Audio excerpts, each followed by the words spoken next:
아침에 나로 주의 인자한 말씀을 듣게 하소서. 성도 여러분 안녕하세요. 금요일입니다. 오늘도 하나님의 사랑이 여러분들의 삶의 자리에 가득하기를 간절히 소망합니다. 말씀 한 국 봅니다. 요한복음 14장 15절부터 24절까지의 말씀을 봉독해 드립니다. 너희가 나를 사랑하면 나의 계명을 지키라. 내가 아버지께 구하겠으니 그가 또 다른 보혜사를 너희에게 주사 영원토록 너희와 함께 있게 하리니 이는 진리의 영이라. 세상은 능히 그를 받지 못하나니 이는 그를 보지도 못하고 알지도 못함이라. 그러나 너희는 그를 아나니 그는 너희와 함께 거하시며 또 너희 속에 계시겠음이라. 내가 너희를 고아와 같이 버려두지 아니하고 너희에게로 오리라. 조금 있으면 세상은 다시 나를 보지 못할 것이로되 너희는 나를 보리니 이는 내가 살아있고 너희도 살아있겠음이라. 그날에는 내가 아버지 안에 너희가 내 안에 내가 너희 안에 있는 것을 너희가 알리라. 나의 계명을 지키는 자라야 나를 사랑하는 자니 나를 사랑하는 자는 내 아버지께 사랑을 받을 것이요 나도 그를 사랑하여 그에게 나를 나타내리라. 가룟 아닌 유다가 이르되 주여 어찌하여 자기를 우리에게는 나타내시되 세상에는 아니하려 하시나이까.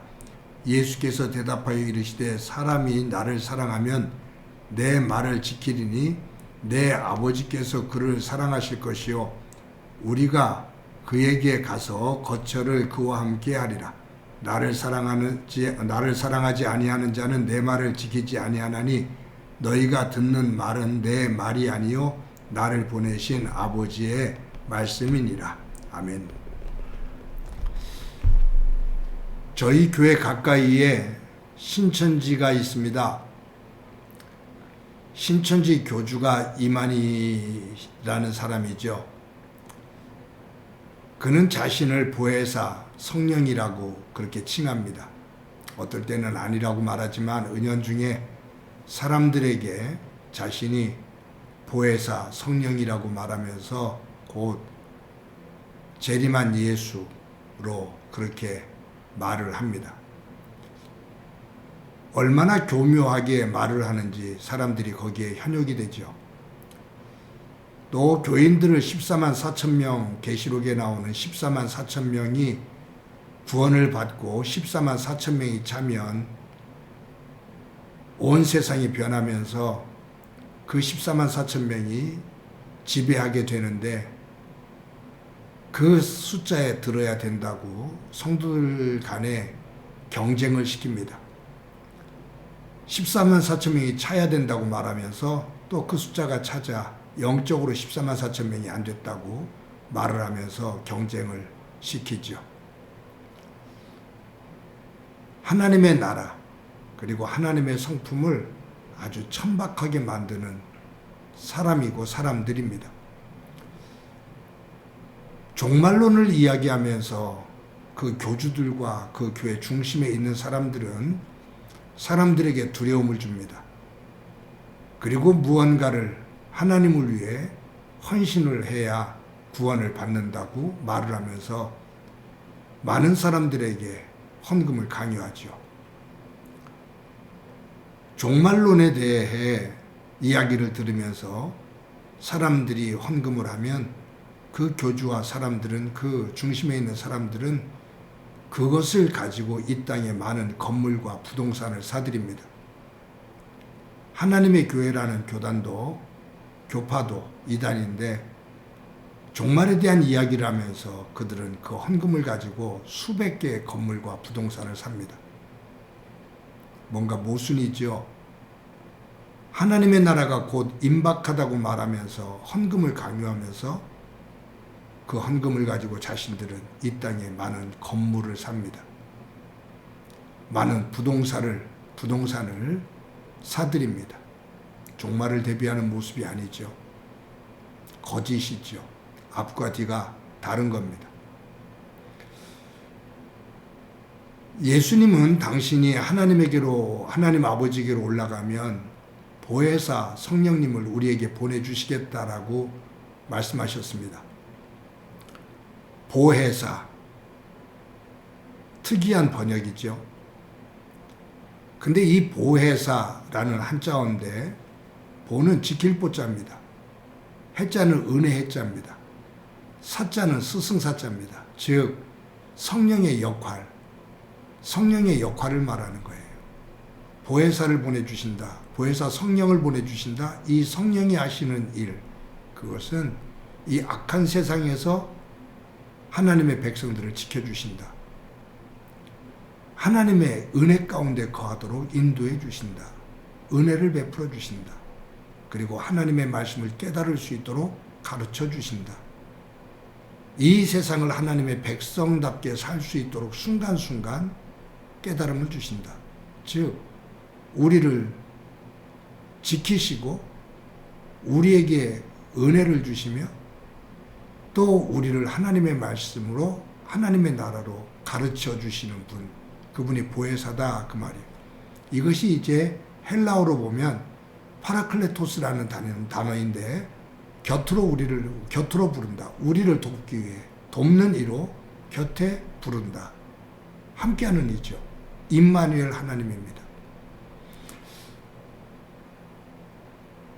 예수님께서 승천하시면 하나님 아버지께서 보혜사이신 성령을 보내셔서 우리와 동행하게 하시며 하나님의 백성으로 하나님의 나라를 증거하며 이 땅에서 살아가도록 인도해 주신다라는 말이죠. 그래서 지금 교회의 시대를 성령의 시대다라고 그렇게 말을 합니다. 사도행전은 제자들이 복음을 증거하는 그러한 과정을 기록한 것이지만 더 자세히 보면 거기에 성령께서 인도하시는 대로 움직임의 모습을 봅니다. 모든 제자들이 움직일 때 거기에 성령께서 역사하셔서 인도하심을 봅니다. 그래서 사도행전을 성령행전이다 그렇게 말을 하죠.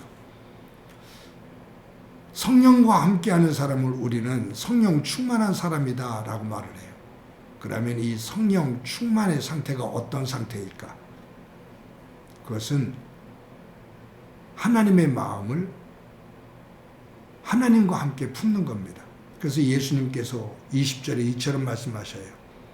그날에는 내가 아버지 안에 너희가 내 안에 내가 너희 안에 있는 것을 너희가 알리라. 내가 아버지 안에 너희가 내 안에 내가 너희 안에. 즉 하나님 아버지가 예수님 안에, 예수님이 하나님 아버지 안에,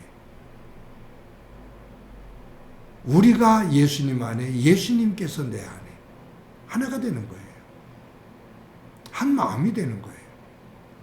하나님이 천지를 창조하실 때 그때의 모습, 그때의 성품, 그때 하나님께서 보시기에 힘이 좋았더라라고 말씀하시는 그 상태, 그곳으로 되는 거죠.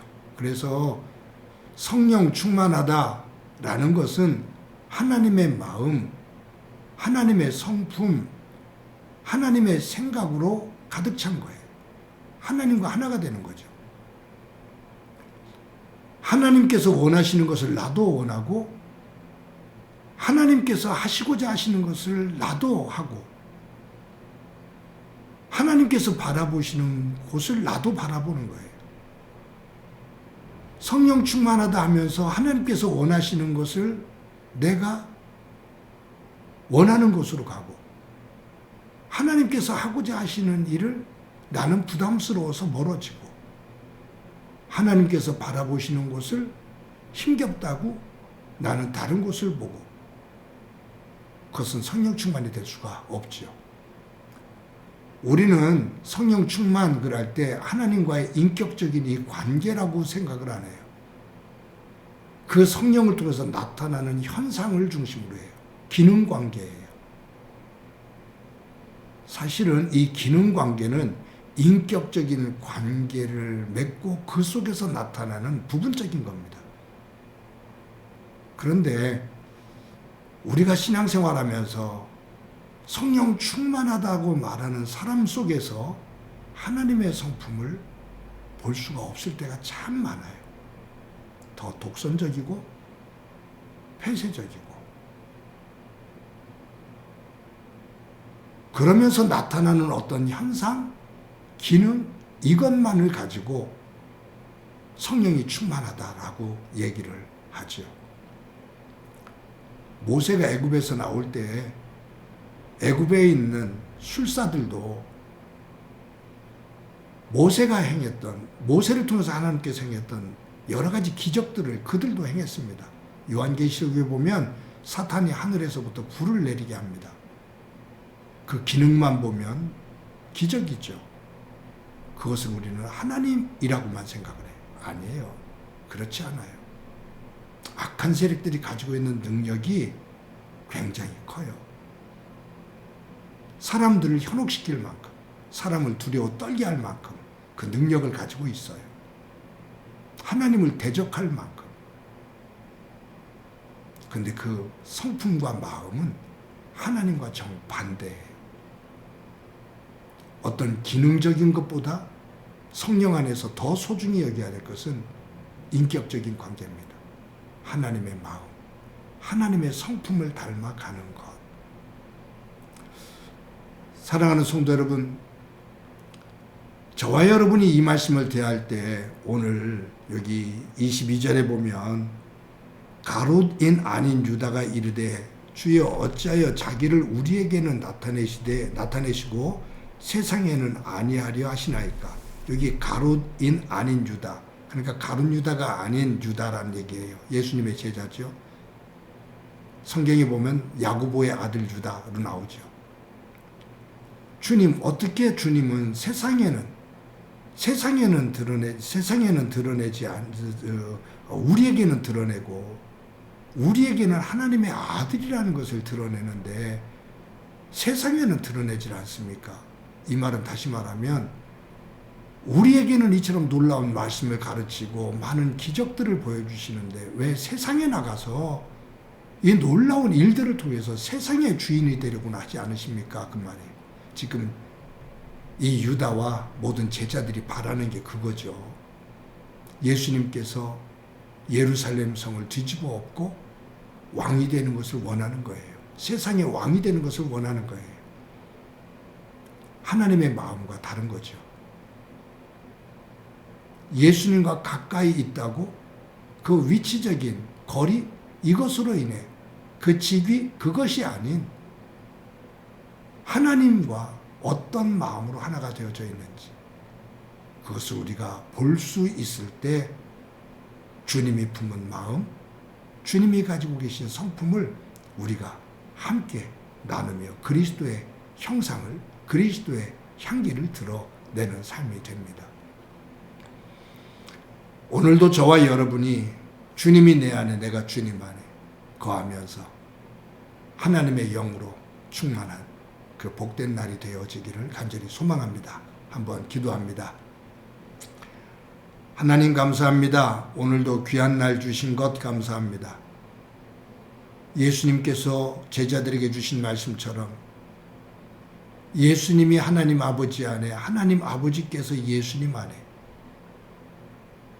우리가 예수님 안에, 예수님께서 우리 안에 거하며 하나님의 영으로 충만한 하나님의 마음과 하나님의 성품과 하나님의 생각과 하나님의 가치를 닮아가는 귀한 날이 되도록 은총 베풀어 주옵소서. 함께해 주시리라 믿고 예수님의 이름으로 기도드립니다. 아멘.